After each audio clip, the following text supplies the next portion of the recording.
It has been nearly 3 weeks since a bizarre vehicle explosion shut down the Eisenhower Expressway for hours, blowing up an SUV and killing its driver. Well, tonight, the NBC5 investigative team has tracked down a close-up witness to this mysterious blast.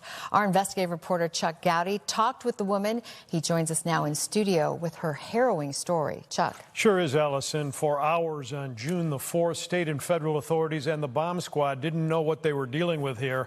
A blast inside an SUV on the outbound I-290. The driver dead. Traffic closed off. Right there in the hot zone was motorist Desiree Mondragon with her toddler son behind the SUV when it blew. They both survived the still unexplained explosion. Rattled but unharmed. Tonight, for the first time, she's talking about it with the NBC Chicago investigative team.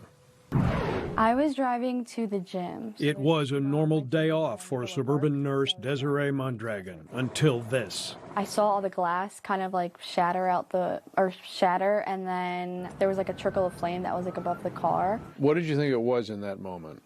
At first I thought that someone had shot into the car because of the way that the glass just like shattered. I thought someone had to have shot into it. There were no gunshots, but Desiree, an ER and an intensive care nurse, says the driver in this vehicle that exploded was bloodied, not moving, and appeared dead. Beyond the shockwave, she called 911, her cell phone still displaying this moment that she notified police of the bizarre incident. And I saw the driver, only the driver in the car with all the airbags out.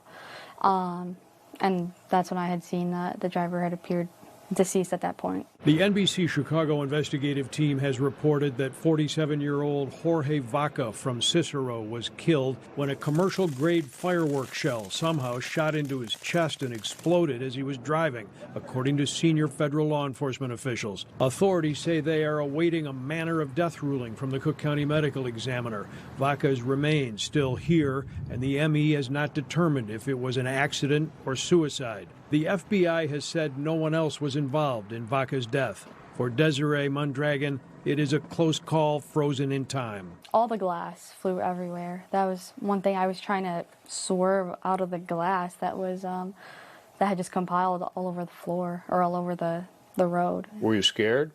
I was. It was a moment of shock and fear as to, especially because my initial thought that someone had shot into it. But I guess I would say that shock and that fear of the unknown of what it was.